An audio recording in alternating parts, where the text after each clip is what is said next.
Hello everyone, in this video I bought an office PC and I'll try to upgrade it to a gaming PC. Hit the like button and let's start.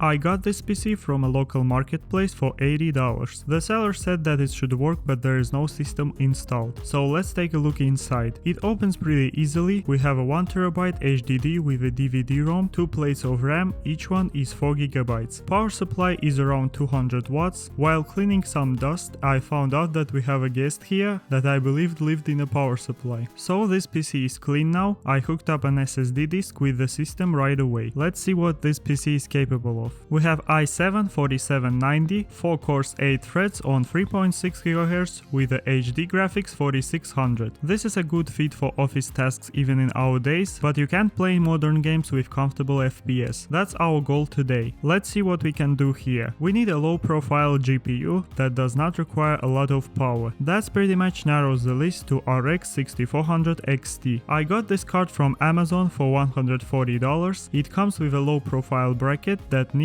to be installed. We have 4GB of GDDR6 memory, 1 cooling fan, a metal cover, HDMI and a display port on the back. With this price is a great budget card. Totally check it out. Also, let's replace the thermal paste on the CPU. We have a tower cooler with 2 heat pipes here that holds on 4 screws. As was expected, thermal paste is dry, wipe it and spread a new layer. Now let's connect to the graphics card and run it. We have an image that means the upgrade succeeded. Lastly, let's install drivers from the official website and we are ready to play. We have a significant performance upgrade, games I tested before now running with a comfortable FPS. Hollow Knight at stable 60 FPS, in PUBG on medium graphics around 80 FPS with a good frame time. CPU is a little in shock and may bottleneck in some games, but overall it handles this card pretty well. We can now test more games. In Elden Ring on high graphics getting 50 to 60 FPS with a straight frame time graph. I'm surprised with the performance in this game. Also notice how much power this GPU uses. Very good power efficiency. In Spider-Man, FSR in performance mode with a low graphics getting console FPS. You can also play with the FSR and graphics settings to get more stable FPS. As you noticed, after playing for some time, this card gets hot. The temperature is under 80 degrees, but this is usual for this card, and most importantly, it works. Also, if you're concerned about temperature, I'll leave a link in the description to another version of this card that has 2 coolers. Meanwhile, in Stray on high graphics we see stable around 45 FPS. Just like that, with the $140